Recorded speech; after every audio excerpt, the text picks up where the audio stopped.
அண்மை செய்தி.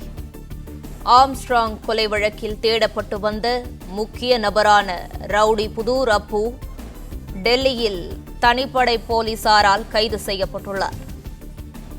இதுகுறித்தான கூடுதல் விவரங்களை செய்தியாளர் கதிரவன் வழங்க கேட்கலாம். வணக்கம் கதிரவன், இது குறித்தான முழு விவரங்களை பதிவு பண்ணல.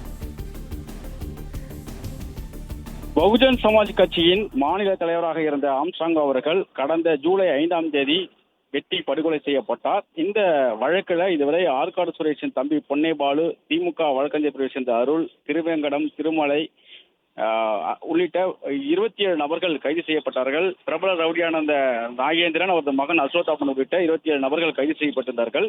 மேலும் சிலரை போலீசார் தேடி வந்த நிலையில தற்போது புதூர் அப்பு என்பவரை கைது செய்திருக்கிறார்கள். குறிப்பா ஆம்ஸ்ட்ராங் கொலை வழக்கின் போது நாட்டு வெடிகுண்டுகளை கொலையாளிகள் அந்த கொலை சம்பவத்தின் பகுதியிலே விட்டு சென்றார்கள்.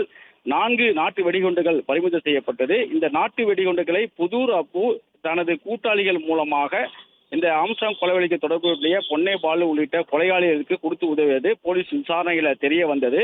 அதன் அடிப்படையில புதூர் அப்புவை போலீசார் தொடர்ந்து தேடி வந்த நிலையில தற்போது டெல்லியில் வைத்து அவரை கைது செய்திருக்கிறார்கள்.